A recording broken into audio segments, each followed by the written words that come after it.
जय हिंद दोस्तों। जैसा कि आप सभी लोग जानते हैं कि हम लोग सीटेट के प्रीवियस ईयर के प्रश्नों को देख रहे थे और उससे बनने वाले प्रश्न भी देख रहे थे किस टाइप के प्रश्न बन जाएंगे। अगर बात करें सीटेट की प्रीवियस ईयर की तो आप सभी लोग जानते हैं कि एग्जाम है बहुत ज़्यादा नज़दीक है। बस आपके पास 1.5 महीने का समय बचा हुआ है। ठीक है, तो इस 1.5 महीने में आपको बहुत सारी चीज़ें तैयार करनी है, तो उस चीज़ों पर ध्यान दीजिए।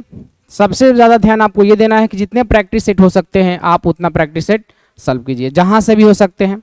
हाँ, लेकिन एक माध्यम अच्छा होना चाहिए सीखने का कि कैसे इसको सॉल्व किया जाता है, बाकी प्रश्नों को कैसे शॉर्ट ट्रिक से बना सकते हैं, समय कैसे बचा सकते हैं, क्योंकि समय ही ज़्यादा इंपॉर्टेंट है इसमें आपको। ठीक है, तो चलिए, अगर आप चैनल पर नए होंगे तो चैनल से जुड़कर सब्सक्राइब कर अपना भविष्य बना सकते हैं, क्योंकि इस प्रकार के प्रश्न और टॉपिक आपको हमेशा मिलते रहेंगे। ठीक है, और सीटेट वाले बच्चों से आग्रह है कि आप अगर वीडियो देख रहे हैं तो बाकी को भी पास पहुँचाइए, ताकि वो लोग भी आपसे जुड़कर एक अच्छी शिक्षा प्राप्त कर सकें। ठीक है, चलिए तो बात करें आज का जो प्रीवियस ईयर का प्रश्न है, ये है 9 जनवरी 2023 के प्रश्न। ठीक है, 9 जनवरी 2023 के प्रश्न है। अब कुछ बच्चे मैसेज किए थे कि सर दोनों लैंग्वेज में लीजिए, मतलब हिंदी और इंग्लिश दोनों लैंग्वेज में कीजिए, ताकि जो इंग्लिश मीडियम वाले बच्चे हैं उनको भी थोड़ा समझ में आए। तो आज से जो भी आपको प्रश्न मिलेगा वो मिलेगा हिंदी और इंग्लिश दोनों लैंग्वेज मिलेगा। ठीक है, तो जो इंग्लिश मीडियम वाले बच्चे होंगे वो भी यहाँ से क्लास कर सकते हैं, कोई दिक्कत आपको होने वाला नहीं है। ठीक है, चलिए समय ना गवाते हुए स्टार्ट करते हैं। पहले प्रश्न की बात करें तो पहला प्रश्न बोला है कि 10,20,230 को अंकों में लिखा जाता है, कैसे लिखा जाएगा। इंग्लिश की बात करें तो 10,20,203 is written the figures are as. अब बोला है कि 10,20,230 को अंकों में कैसे लिखा जाएगा। शब्द समझिए, बोला है 10,20,203 203 बोला है। तो स्टार्टिंग करते हैं हम इकाई से। कितना बोला हुआ है? 3। बनाने का सबसे अच्छा तरीका दोस्त ये होता है कि आप पीछे से स्टार्ट कीजिए। क्या बोला है? 3। जी हाँ, सब में 3 है। अब बोला है कि 200, देखिए तो 200 किसमें है? इसमें भी 200 है, इसमें भी 200 है, इसमें भी 200 है, इसमें भी 200 है। ठीक है, चारों ऑप्शन में 200 है। आगे आते हैं तो बोला है कि 20,000, 20,000 किसमें आएंगे? इकाई, दहाई, सैकड़ा, हजार। ये क्या हो गया? 10,000। इसमें आते हैं इकाई, दहाई, सैकड़ा, हजार, 10,000। इकाई, दहाई, सैकड़ा, हजार, 10,000। इकाई, दहाई, सैकड़ा, हजार, 10,000। अब बोला है कि 20,000 होना चाहिए। 20,000 होने के लिए कौन सा ऑप्शन सही है? आप ऐसे ही बना सकते हैं। बताइए कौन सा ऑप्शन सही है? सबसे आसान तरीका। कहाँ 20,000 आपको दिख रहा है? आगे की कोई संख्या से हमको मतलब नहीं है। 20,000 कहाँ दिख रहा है? बस एक ही ऑप्शन है, 4 नंबर, जहां पे आपको 20,000 दिख रहा है। इकाई, दहाई, सैकड़ा, हजार, 10,000। 20,203 बोला था, 20,203। बाकी से मतलब नहीं है, कितने जीरो इसमें आएंगे उससे आपको कोई मतलब नहीं है, सारा कट गया। आप जब भी बोलेगा, लेंदी जब भी बोलता है प्रश्न, ये सिंपल है बट आप समय लगा देते, बोलते कि कहाँ गिने? इकाई, दहाई, सैकड़ा, हजार, 10,000, लाख, 10 लाख, करोड़, 10 करोड़, 10 करोड़। अब कहाँ गिने? 20,000। 20,000 कहाँ आएगा?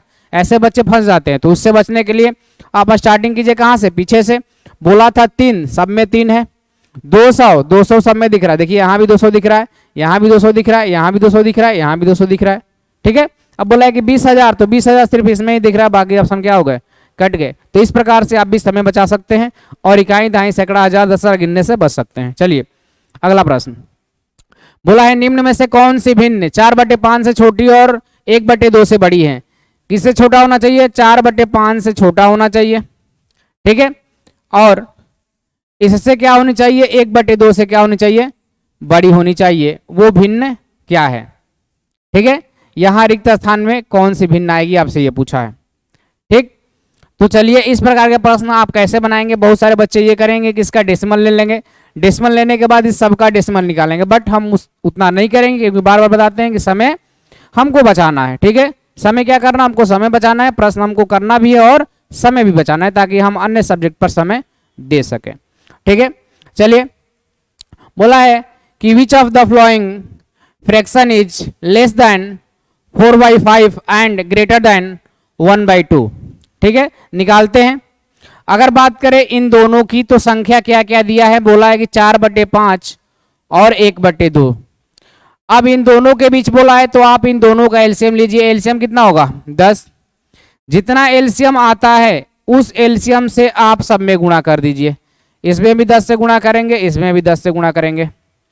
10 से गुणा किए 2 बार में कट गया, कितना आएगा 8। ये 5 बार में कट गया, कितना आ गया 5। यानी आपसे पूछा है कि 5 और 8 के बीच में इसमें से कौन सी संख्या, एलसीएम कितना आया था 10, यहां भी 10 से गुणा करेंगे। 10 से गुणा करेंगे तो कितना हो जाएगा, सारे संख्या में करेंगे 80/9। 80/9 करेंगे तो 8 9 72, 8 दशमलव के बाद कोई संख्या आएगी। ठीक है, हमको 8 से कम लेना है, ये ऑप्शन खत्म। 7/9, 7/9 में 10 से गुणा करेंगे क्योंकि एलसीएम 10 आया है, मतलब आ गया 70/9। 70/9 यानी कितना हो जाएगा 9 7 63। ठीक है, ये आ गया 7 दशमलव के बाद कोई पॉइंट आएगा। आपसे बोला था 5 और किसके बीच, 8 के बीच होने चाहिए। क्या ये 5 और 8 के बीच 7 दशमलव है? 7 दशमलव के बाद कुछ भी संख्या है क्या है? हाँ, ऑप्शन नंबर मेरा बी हो गया करेक्ट आंसर। बाकी कुछ नहीं करना था, सिंपल प्रश्न है, आराम से देखिए। ऐसा प्रश्न, ऐसा टॉपिक आपको कहीं नहीं मिलेगा। ये जो 9 जनवरी के पेपर है, ये सबसे मतलब जहां तक हम जितने करवाए हैं अभी तक, उतने में ये थोड़ा लेवल इसका अच्छा पेपर का है। तो आराम से देखिएगा, इस टाइप के प्रश्न आपको देखने को मिल जाएंगे क्योंकि ऑफलाइन इस बार पेपर होगा। ठीक है, अब ये जो प्रश्न है इसमें आपको ज्यादा समय नहीं देना है। करना क्या है, जो संख्या बोला है उन संख्या के जो हर होंगे उसका एलसीएम लीजिए। एलसीएम जितना आएगा उन संख्या में गुणा कर दीजिए। तो पता चल गया कि मेरा 5 और 8 के बीच पूछा था कि कौन सी इसमें से संख्या है। एलसीएम 10 आया था, यहाँ भी 10 से गुणा किए हैं तो ये 8 पॉइंट के बाद आया है, जबकि हमको 8 से कम लेना है। ठीक है, यहाँ 7 आया है, हमको बोला कि 5 और 7 8 के बीच चाहिए, तो ऑप्शन मेरा कौन सा हो जाएगा, बी हो जाएगा सही आंसर। ठीक है, चलिए अगला प्रश्न बोला है कि what will be the value of के इन द 6 डिजिट नंबर 56234 के if the number is divisible by 6। मतलब 6 अंकों की संख्या 56 23 4 के में के का क्या मान होगा यदि वह संख्या 6 से विभाज्य है। बहुत ही सिंपल है, इसको भी बनाएंगे एकदम सिंपल तरीकों से। करेंगे क्या, 6 से विभाज्यता का नियम क्या होता है, तो 6 से विभाज्यता का नियम यह होता है कि जो संख्या 2 से भी कटे और 3 से भी कटे, वह संख्या किससे कट जाएगी, वह संख्या 6 से विभाज्य हो जाएगी। जो 2 से भी विभाज्य हो और 3 से भी विभाज्य हो, वह संख्या किससे विभाज्य हो जाएगी, 6 से। अब बात आती है कि सर 2 से कौन सी संख्या विभाज्य होती है, तो 2 से वही संख्या विभाज्य होगी जिसके अंत में 0 2 4 6 और 8 हो। अब सर 3 से कौन सी संख्या विभाज्य होगी, तो सभी अंकों को जोड़ने के बाद, सभी अंक को क्या करना है, सभी अंक को जोड़ दीजिए। क्या करना है, जोड़ना है। जोड़ने के बाद यदि वो 3 से विभाज्य हो जाती हैं, 3 से विभाज्य, तो जो भी संख्या होगी वो किससे विभाज्य हो जाएगी, 3 से विभाज्य हो जाएगी। ठीक है, तो चलिए बात करते हैं। अब आप जान गए हैं कि 2 से विभाज्य यानी अंत में जो भी संख्या आएगी या तो 0 2 4 6 8, तो 0 दिया है, 2 4 दिया, 2 1 दिया है, 4 दिया 6, क्या 1 होगा, नहीं, पहला ऑप्शन कट गया। पहला ऑप्शन इसलिए कट गया क्योंकि ये 6 से विभाज्य है। 6 से विभाज्य होने के लिए 2 से भी विभाज्य होना पड़ेगा और 3 से भी विभाज्य होना पड़ेगा। तो 1 तो 2 से विभाज्य होता नहीं है, लास्ट में जिसके 1 होते हैं, कट गया पहला ऑप्शन बी। बोला है कि किससे विभाज्य होना चाहिए, 6 से। आप देखेंगे 3 से कौन कौन विभाज्य होगा। 3 से विभाज्यता का नियम है कि सबको जोड़िए, सबको जोड़ते हैं। 6 5 11 2 13 13 3 16 4 20, कितना आ गया 20। ठीक है, 20 यदि हम 4 जोड़ते हैं तो कितना होगा 24। यदि हम 0 जोड़ते हैं तो क्या होगा 20 ही होगा। तो क्या 20 3 से विभाज्य लगेगा, नहीं, खत्म ऑप्शन। ऑप्शन बचा है 4, 20 में 4 जोड़ेंगे तो कितना आएगा 24। क्या 24 3 से विभाज्य है, हाँ, तो ये भी संख्या 3 से विभाज्य होगी। ऑप्शन नंबर कौन सा हो गया मेरा ऑप्शन नंबर सी हो गया, 4 नंबर। ठीक है, आराम से पढ़िए, मजे से पढ़िए, ऐसा आपको कहीं नहीं मिल सकता है, पहले बता देते हैं। ठीक है, चलिए अगला बढ़ते हैं। बोला है कि in a class of 28 students 15 are girls, if 21 students clean their teeth daily and 3/5 of the girls clean their teeth daily, then state which fraction of boys are doing the same work daily। अर्थात 28 विद्यार्थियों की एक कक्षा में 15 लड़कियां हैं। यदि 21 विद्यार्थी प्रतिदिन अपना दांत साफ करते हैं तथा लड़कियों का 3/5 भाग प्रतिदिन अपने दांत साफ करती हैं, तो बताइए कि लड़के का कितना भाग प्रतिदिन यह काम करता है। ठीक है, चलिए बोला जो है वहीं लिखते हैं। बोला है कि कुल कितने विद्यार्थी हैं, 28 विद्यार्थी हैं। हमने 28 विद्यार्थी लिख दिया। गुड। आगे बोला है कि कक्षा में 15 लड़कियां हैं। कितनी लड़कियां इसमें से? 15 लड़कियां हैं। तो 15 लड़कियां हो गई, 15 गर्ल्स हो गई। तो बॉयज कितने होंगे? बॉयज होंगे 13। चलिए बॉयज कितने होंगे? 13। आगे, यदि 21 विद्यार्थी प्रतिदिन अपने दांत साफ करते हैं, कितने करते हैं? 21 लोग दांत साफ करते हैं। दांत साफ करते हैं कितने लोग? 21 लोग। आगे बढ़िए। तथा लड़कियों की 3/5 भाग प्रतिदिन साफ करती है। लड़कियां कितनी है? 15। 15 का 3/5 साफ करती है। कितनी करती है? 3/5। 3/5 का बात करें तो कितना हो जाएगा ये? 3, यानी 15 गर्ल्स जो है प्रतिदिन अपना दांत साफ करती है। सॉरी 9 आएगा ना, कितना आएगा? 9। 9 जो गर्ल्स है वो प्रतिदिन अपना दांत साफ करती है। कितनी गर्ल्स? 9 गर्ल्स। ठीक है, हाँ, अपना दांत साफ करती हैं। अपने दांत साफ करती हैं तो बताइए लड़कों का कितना? अगर 9 गर्ल्स साफ करती है, टोटल कितने लोग साफ करते हैं? 21 लोग। 21 लोग में से 9 गर्ल्स साफ करती हैं, तो बॉयज कितने करेंगे? जो बॉयज आएंगे वो कितने करेंगे? बॉयज आएंगे कितने? 12। बॉयज प्रतिदिन कितने दांत साफ करते हैं? 12। ये लगता है कि वास्तविक प्रश्न दे दिया है। सही बात है, लड़कियां कम दांत साफ करती है और लड़के ज्यादा करते हैं। सही है ना? ठीक है, बट ऐसा होता नहीं है।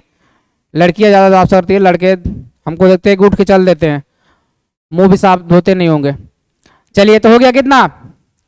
12 बी, यानी 12 बॉयज प्रतिदिन दांत साफ करते हैं। कितने बॉयज है टोटल? 13। यही बोला था कितना होगा?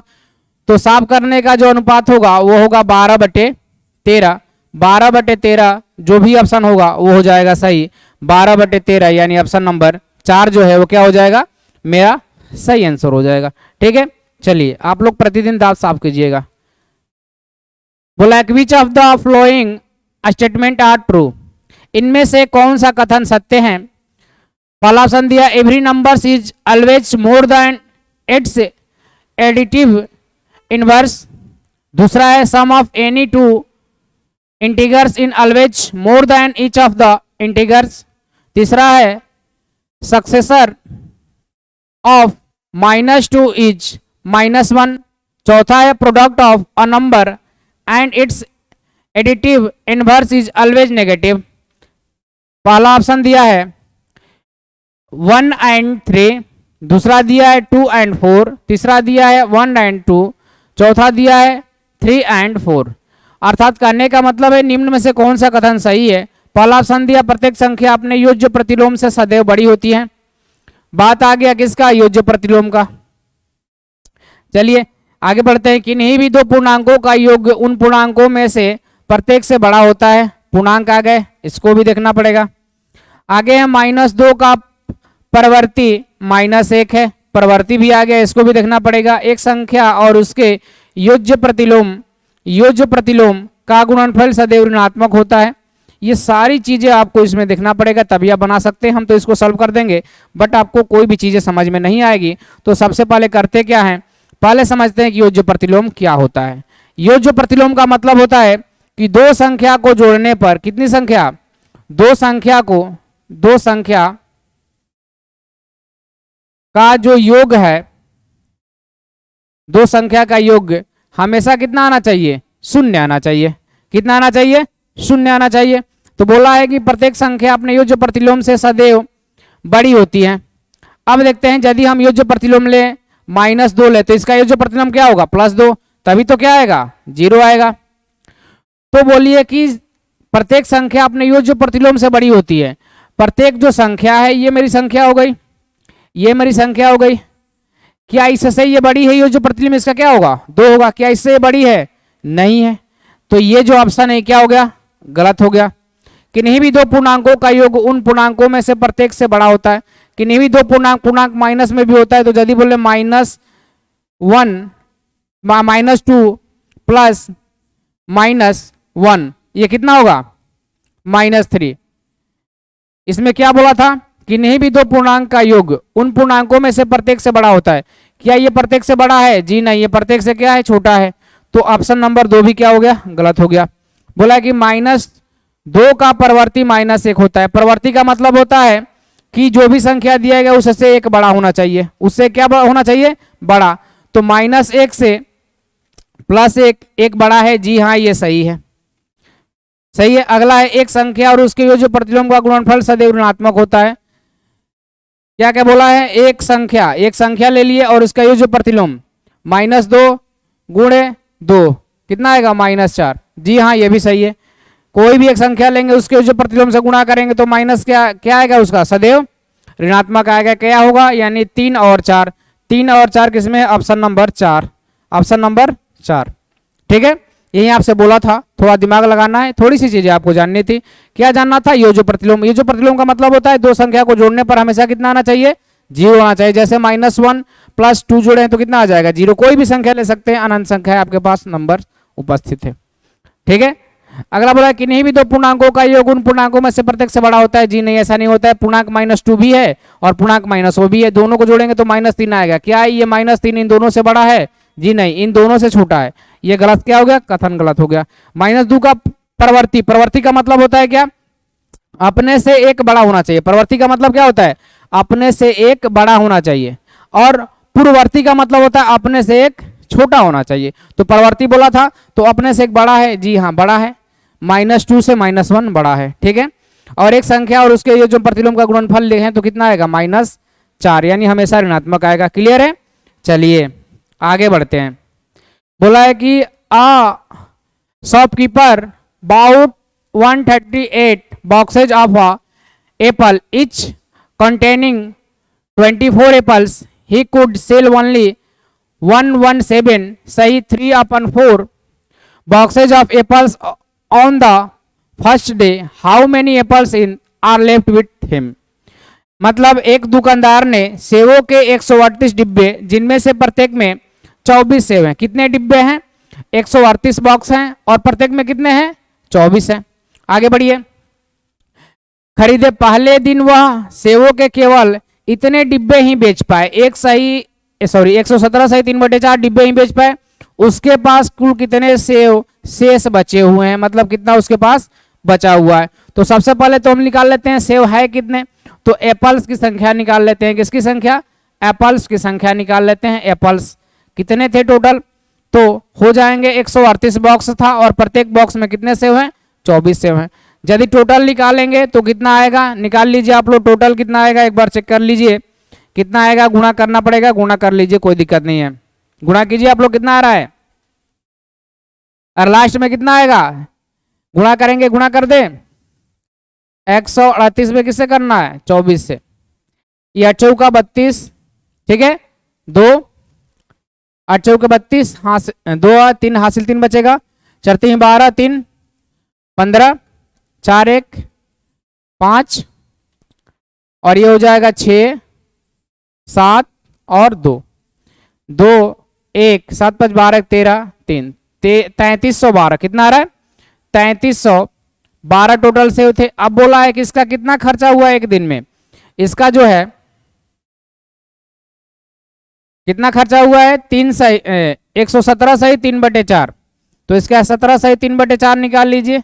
117 सही 3/4 कितना आएंगे, तो गुणा कीजिएगा तो आपका जो आंसर आएगा वो आएगा 117 सही 3/4, यानी ये आएगा आपका 2826। कितना आएगा, गुणा करने के बाद गुणा कर लीजिएगा, 2826 आएगा। अब बोला है कितने सेव बचे हैं, कितने सेव थे, 3312। 3312 में से हम घटाएंगे कितना, 2826 घटाएंगे तो कितना आएगा, घटा लीजिए 3312। 3312 में से घटाएंगे 2826, ये होगा 6, ये होगा कितना 8, ये होगा 4, खत्म, यानी 486। 486 ऑप्शन नंबर क्या होगा, ए इज द राइट आंसर। ए क्या होगा, करेक्ट आंसर होगा, ठीक है। चलिए आगे बढ़ते हैं। बोला है कि 2 angles having 3 sum 180 are always non एज, मतलब दो कोण जिनका योग 180 होता है सदैव क्या कहलाते हैं। पहला दिया है adjacent angles, complementary angles, supplementary angles, linear pairs. बताइए कौन सा होगा, 7 का बताइए कौन सा होगा। बहुत ही आसान प्रश्न है। आपसे बोला है कि दो कोणों का योग 180 डिग्री होता है तो उस कोण को क्या बोलते हैं? अरे दो कोणों का योग 180 डिग्री होता है तो उसे बोलते हैं संपूरक कोण। और सप्लीमेंट्री का मतलब क्या होता है? संपूरक। इसका मतलब क्या होता है? संपूरक। लिख लीजिएगा संपूरक कोण। बस यही आपसे पूछा था। दो कोणों का योग 180 तो उसे क्या बोलते हैं? संपूरक कोण। कितना हो जाएगा? Option number 3। चलिए आगे बढ़ते हैं। बोला है कि विच of the flowing statements is not true, मतलब इनमें से कौन सा कथन सही नहीं है। पहला कथन क्या दिया है कि एक न्यून कोण और एक समकोण का योग सदैव एक अधिक कोण होता है। एक न्यून कोण और एक समकोण। न्यून कोण मतलब 90 डिग्री से छोटे कोण। 90 डिग्री से क्या होंगे? छोटे कोण होंगे। एक्स मान लिए न्यून कोण को। और बोला है कि एक समकोण यानी 90 डिग्री। 90 डिग्री प्लस कितने भी डिग्री जोड़ेंगे तो एक अधिक कोण होगा। एक अधिक कोण होता है। जी हाँ, ये अधिक कोण होता है क्योंकि एक भी डिग्री जोड़ेंगे तो 91 डिग्री हो जाएगा। और 90 डिग्री से प्लस वाले कोण को बोलते हैं क्या? ये अधिक कोण बोलते हैं। तो ये कथन क्या है? सत्य है। आपसे बोला है कि असत्य कौन सा है? दो न्यून कोण का योग सदैव एक समकोण से कम होता है। दो न्यून कोण का योग हमेशा समकोण से कम होता है। ऐसा कोई संभव नहीं है। न्यून कोण हम यदि दो ले लें, कौन सा ले ले? एक और एक लेंगे न्यून कोण तो कितना? 2 डिग्री आएगा। बट न्यून कोण 90 से छोटे होते हैं। यदि हम 89 डिग्री ले ले प्लस 89 डिग्री ले तो क्या ये समकोण से छोटा है? नहीं छोटा है। ये कितना हो जाएगा? 178 डिग्री। क्या ये न्यून कोण से समकोण से छोटा है? नहीं, ये समकोण से बड़ा है। तो ये भी क्या हो गया? गलत कथन हो गया। अगला बोला है कि दो समकोणों का योग एक ऋजु कोण के बराबर होता है। दो समकोण का मतलब होता है क्या? दो समकोण का मतलब होता है 90 और 90 180 डिग्री। और 180 डिग्री को ही ऋजु कोण बोलते हैं। क्या बोलते हैं? 180 डिग्री को ही ऋजु कोण बोलते हैं। 180 डिग्री को ऋजु कोण बोलते हैं। ये भी क्या है? सही है। दो अधिक कोणों का योग सदैव एक प्रतिवर्ती कोण होते हैं। दो अधिक कोणों का योग सदैव एक प्रतिवर्ती कोण होते हैं। बताइए चौथा। दो ऋजु कोण का योग हमेशा प्रतिवर्ती कोण होते हैं। जी हाँ, होते हैं। क्यों? क्यों होंगे? बताइए क्यों होंगे? क्योंकि ये जो प्रतिवर्ती कोण होते हैं 180 डिग्री से अधिक होते हैं और 360 डिग्री से क्या होते हैं? 360 डिग्री से छोटे होते हैं। कितने होते हैं? 360 डिग्री से छोटे होते हैं। ठीक है, अच्छे से लिख देते हैं। देखिए ध्यान दीजिएगा। ये जो होते हैं 180 से क्या होते हैं? बड़े होते हैं। और जो 360 है उससे क्या होते हैं? छोटे होते हैं। जो भी कोण होते हैं यहाँ पे। ये क्या हो गया? ये भी सही है क्योंकि दो अधिक कोण को जोड़ेंगे तो सदैव एक प्रतिवर्ती कोण आ जाता है। ठीक है, चलिए कौन सा गलत हो गया? Option number B. और बोला था कौन सा गलत है, आपको यहीं छांटना था। तो जो मेरा आंसर होगा वो आंसर क्या होगा? आंसर नंबर 3 होगा। क्या होगा? 3 नंबर ऑप्शन मेरा सही हो जाएगा। बोला था कौन सा इनमें से गलत है। आगे बढ़िए। बोला है कि विच of the flowing groups of the letters have only one line of symmetry? B I H C G U D E M N A B। निम्न अक्षर समूहों में से किस एक केवल में सममित रेखाएं होती है? केवल एक सममित रेखा होती है। तो याद रखिएगा, सममित रेखा हम पढ़ा चुके हैं। आप जाके देख लीजिएगा, प्लेलिस्ट में वीडियो पड़ा हुआ है। उसमें आपको बताएं कि जो डी होता है, ई होता है और एम होता है, इसमें दोनों में तीनों में केवल एक क्या होती है? सममित रेखा होती है। तो मेरा ऑप्शन कौन सा हो जाएगा? मेरा ऑप्शन हो जाएगा 3 नंबर। कौन सा हो जाएगा? 3 नंबर। आगे बढ़िए। आगे बोला है कि Yogesh runs with a speed of 30 kilometre per hour and completes a race in 5 minutes. What is the length of the race in metre? बोला है कि योगेश 30 किलोमीटर प्रति घंटे की चाल से दौड़ता है और किसी दौड़ को 5 मिनट में पूरा करता है। उस दौड़ की कितनी लंबाई मीटर में है? तो इसने बोला है कि इसकी जो स्पीड है, चाल है, वो कितनी है दोस्त? इसकी जो चाल है 30 किलोमीटर प्रति घंटा है। मतलब 1 घंटे में कितने किलोमीटर जाएगा ये? 30 किलोमीटर। 1 घंटे का मतलब क्या होता है? 1 घंटे का मतलब होता है 60 मिनट।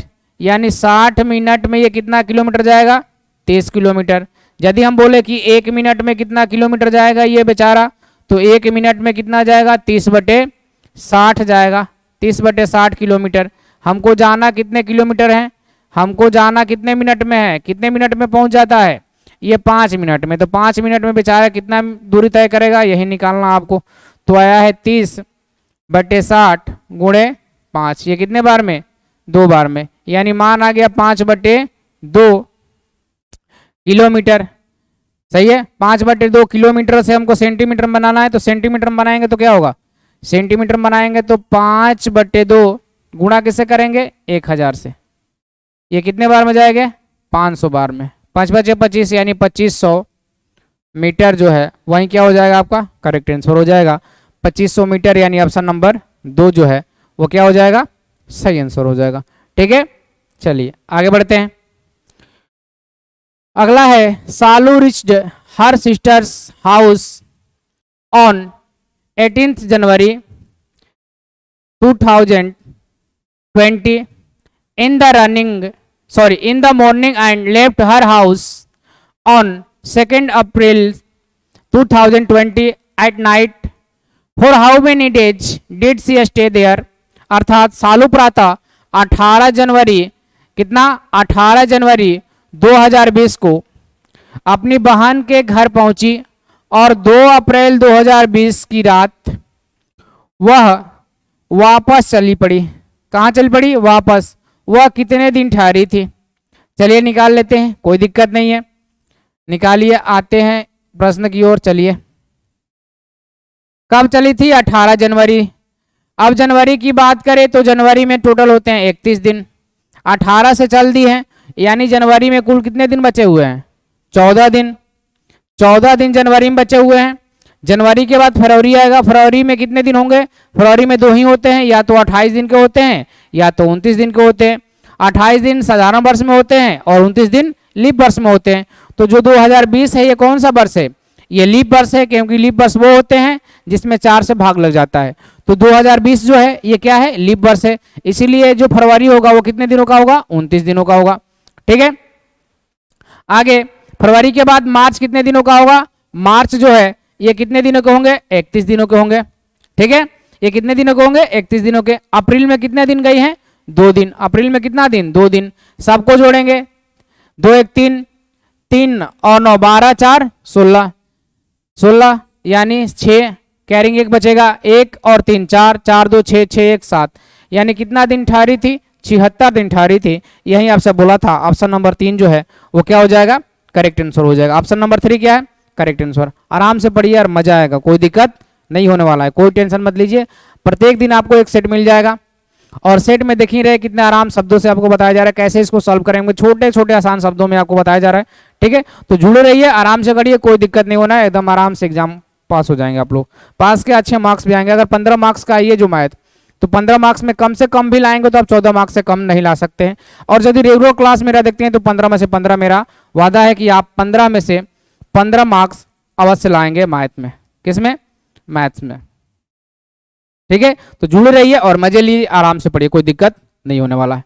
अगला, the sides of a square is 48 centimetre, the length and breadth of a rectangles are 1/2 and 2/3 respectively of the side of the square.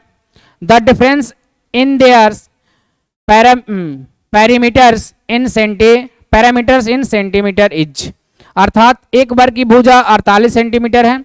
कितनी सेंटीमीटर है, 48 सेंटीमीटर। एक आयत की लंबाई और चौड़ाई उस वर्ग की भुजा की जो है, उस वर्ग की भुजा की क्रमशः 1/2 और 2/3 गुनी है। इसके परिमापों में अंतर सेंटीमीटर में है, इनके परिमापों में अंतर। एक वर्ग की भुजा 48 सेंटीमीटर है, यदि वर्ग की भुजा कितनी है, 48 सेंटीमीटर, तो वर्ग का परिमाप निकालेंगे, वर्ग का परिमाप मतलब पैरामीटर्स निकालेंगे इसका, तो कितना आएगा, वर्ग का परिमाप होता है 4 गुणे साइड यानी 4 गुणे भुजा। भुजा कितना दिया है, 4 गुणे 48, गुणा करें कितना आएगा, 8 चौके 32, 2 3 बचेगा, 16 3 19, यानी 192 सेंटीमीटर आएगा इसका क्या, परिमाप। अब बोला है कि अब निकालिए आयत का परिमाप, तो आयत का परिमाप निकालने के लिए आयत की भुजा की आवश्यकता पड़ेगी। तो जो लेंथ होगा, लंबाई होगा, वो इस भुजा का कितना है, इस भुजा का 3/2 गुना है। कितने गुना है? 3/2। इसको काटेंगे 24, 24 × 72 यानी 72 सेंटीमीटर है लंबाई। जब चौड़ाई की बात करें तो चौड़ाई कितना होगा, चौड़ाई की बात करें तो चौड़ाई कितना आएगा, देख लीजिए। चौड़ाई जो आएगा मेरा, ये आएगा 48 का 2/3 गुना बोला है, 48 का 2/3। तो ये 16 × 48, 16 दूनी का कितना आएगा, 32। चौड़ाई 32 सेंटीमीटर आ गया। अब निकालना है क्या, इसका परिमाप निकालना है। तो परिमाप निकालेंगे तो क्या करेंगे, परिमाप निकालेंगे तो निकालते हैं परिमाप। चलिए यहीं पे परिमाप निकाल ले। आयत का परिमाप निकालेंगे तो आयत का परिमाप जो होता है, आयत का परिमाप जो होगा वो होगा 2 × L + B। तो 2 × L + B जोड़ेंगे तो ये 32 और 72 कितना हो जाएगा, 104। कितना हो जाएंगे, 104। सही है ना। 104 में 2 से गुणा करें कितना आएगा, 208 सेंटीमीटर। अब बोला है कि इन दोनों का अंतर कितने हैं, इन दोनों के अंतर कितने हैं, तो निकाल लेते हैं अंतर। किसका किसका निकालना है, 208 माइनस 192, अंतर निकालेंगे 16 सेंटीमीटर का आएगा। कितने का आएगा, 16 सेंटीमीटर का। 16 जो है ऑप्शन नंबर 4 ये मेरा क्या हो जाएगा, करेक्ट आंसर हो जाएगा। ठीक है, आसान शब्दों में समझिए, आराम से प्रश्न बनाइए, आगे बढ़िए। बोला है कि what will be the next numbers in the patterns 1/4, 3/16, 5/64, 7/256 ... अर्थात पैटर्न 1/4, 3/16, 5/64, 7/256 में अगली संख्या क्या आएगी। यहां जो संख्या है वो क्या आएगी, अगली संख्या आपसे पूछा है। ठीक है, नेक्स्ट नंबर इसमें क्या होगा। तो देखिए नेक्स्ट नंबर के लिए क्या करेंगे, नेक्स्ट नंबर के लिए हमको करना क्या है, देखिए 1 के बाद क्या आया है, 3 यानी कितना जोड़ा हुआ है, 2। 2 के बाद क्या है, 3 के बाद क्या है, 5। 5 में कितना जोड़ा हुआ है, 2। इसमें भी कितना जोड़ा हुआ है, 2। यानी जो भी संख्या आगे आएगी उसमें भी कितना जोड़ेंगे, 2। यानी 7 में 2 जोड़ेंगे 9। 9 क्लियर है, 9 किसमें है, ये ऑप्शन कट गया, 8 है, ये ऑप्शन कट गया, 11 है, खत्म। अब आगे नीचे बढ़िए। बोला है कि 4 के बाद 16 कितने से गुणा हुआ है, 4 से। इसमें भी 64 यानी 4 से। इसमें भी 256 यानी 4 से। अब 256 में 4 से गुणा कर लीजिए, यहाँ भी जो आएगा उसमें कितने से गुणा होंगे, 4 से। तो 4 से गुणा करेंगे तो 6 चौके 24 होगा, 24, 2 पंचों के 20, 2 22, 2 बचेगा, 4 दूनी 8, 2 10 यानी 1024। 1024 9/1024 यानी ऑप्शन नंबर सी जो है वो क्या हो जाएगा, सही आंसर हो जाएगा। ऑप्शन नंबर सी क्या होगा, सही आंसर होगा, करेक्ट आंसर होगा। आगे बढ़िए। बोला है कि 540 persons were asked to vote for their favorite season from the 3 seasons winter, summer, rainy. Data so obtained was represented in a pie chart if the central angle, कौन सा angle, central angle for winter season is 150, then how many person had votes for winter season, किसमें, winter season. Assume that each person has votes for 1 seasons only. अर्थात 540 व्यक्तियों में 540 व्यक्तियों से शीत, ग्रीष्म और वर्षा ऋतुओं में से उनकी पसंद की ऋतु पूछी गई। एक 540 लोग थे, उनमें से उसकी पसंद की ऋतु पूछी गई। ऑप्शन क्या था, शीत, ग्रीष्म और वर्षा। प्राप्त आंकड़ों को पाई चार्ट पर दर्शाया गया। यदि शीत ऋतु का केंद्रीय कोण 150 आया, शीत का कितना आया है, शीत का जो केंद्रीय कोण है शीत ऋतु का वो कितना आया है, वो आया है आपका 150 डिग्री। कितने डिग्री आए हैं, 150 डिग्री। ठीक है, तो कितने व्यक्तियों ने शीत ऋतु को पसंद किया, तो बोला है कितने व्यक्तियों ने शीत ऋतु को पसंद किया। निकाल लेते हैं, टोटल कितने होते हैं, 360। टोटल कितने बनेंगे पाई चार्ट में, 360 बनते हैं। और 360 डिग्री का मान कितना दिया है, 360 डिग्री का मान दिया है कितना, 540, क्योंकि 360 में 540 बन रहे। अब 1 डिग्री का निकालेंगे तो कितना आएगा, 540/360। हमको कितने का निकालना है डिग्री का, 150 डिग्री का। 150 डिग्री का निकालेंगे तो क्या करेंगे, यहां लिख देते हैं 150 डिग्री का निकालेंगे तो करेंगे क्या, 540 बटे 360 गुणे 150, ये 0 से 0 खत्म, ये 9 छक क्या होगा, 9 छक 54 यानी 60, और ये 9 चौके 36, 15 चौके 60, 15 15 225, कितना आएगा 225, यानी ऑप्शन नंबर 3 जो है वो क्या हो जाएगा, करेक्ट आंसर। चलिए आगे बढ़िए। बोला है कि Rahul saved some money every month from his pocket, money as given below, end of the month total saving in rupaye up to date months. जनवरी में 80 रुपया, जनवरी में 80, फरवरी में 140, मार्च में 210, अप्रैल में 285, मई में 375, जून में 480। विच of the following statement is correct, saving is में इज मैक्सिमम। जो बोला है कि मई में सेविंग जो है मैक्सिमम है क्या, ये पूरा सेविंग दिया है, जे मई में सेविंग जो है मैक्सिमम नहीं, क्योंकि सबसे अधिक मैक्सिमम किसमें है, जून में, तो ये गलत हो गया। ठीक है, आगे बढ़िए। आगे बोला है कि sum of saving is January and February is equal to the sum of saving is March and May. अगला पढ़ते हैं, let saving in the month of February, सबसे कम किस में बोला है कि फरवरी में, सबसे कम किस में, फरवरी में है, जी नहीं, ये भी गलत हो गया। जो आसान है उसको पहले काट लीजिए। Total saving up to end of June is इतना, टोटल सेविंग जो हुआ है वो जून में कितना हुआ है, 375, जून में 375 हुआ है क्या, नहीं, ये भी गलत हो गया, यानी दूसरा सही हो जाएगा। पहले ऑप्शन अगला जो हिंदी में पढ़ लेते हैं। राहुल ने अपने जेब खर्च में से प्रति माह कुछ बचत की जैसे नीचे दिए गए हैं। माह का अंत, उस माह तक कुल बचत, जनवरी में 80 रुपया बचत, फरवरी में 140 रुपया, मार्च में 210 रुपया, अप्रैल में 285 रुपया, मई में 375 रुपया, जून में 480 रुपया। निम्न में से कौन सा कथन सही है, बोला मई में अधिकतम बचत हुई है। मई में क्या अधिकतम बचत हुई है, नहीं, सबसे अधिक बचत किसमें हुई है, जून में, गलत। जनवरी और फरवरी में हुई बचत का योग बोला है, छोड़ दीजिए उसको, आगे बढ़िए। सबसे कम बचत फरवरी माह में हुई है, सबसे कम बचत फरवरी माह हुई है, नहीं, जनवरी में सबसे कम हुई है, यह भी गलत हो गया।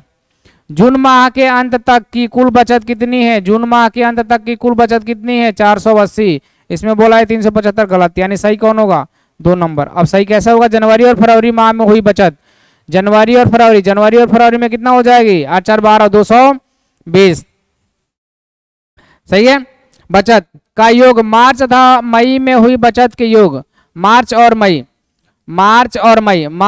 मई इन दोनों का योग, यानी 5 8 और 5 585 के योग के बराबर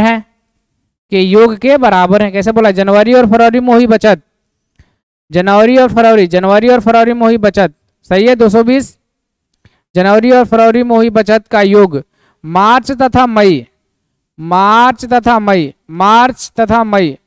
और मई, सही है, 585 बचत की योग के बराबर है, जी नहीं, गलत है, ये भी तो गलत है। फिर ऑप्शन नंबर फिर चेक करते हैं, मई में अधिकतम बचत हुई है, नहीं, मई में नहीं हुई है, सबसे अधिकतम बचत किसमें हुई है, ये हुई है जून में, पहला तो गलत है। फिर से मिलाते हैं इसको, क्या ये प्रश्न गलत दे दिया है क्या, ये गलत है, ठीक है। जनवरी और इसको छोड़िए, सबसे कम बचत फरवरी माह में हुई है, जी नहीं, सबसे कम बचत जो हुई है किसमें हुई है, सबसे कम बचत हुई है जनवरी माह में, यह भी गलत हो गया।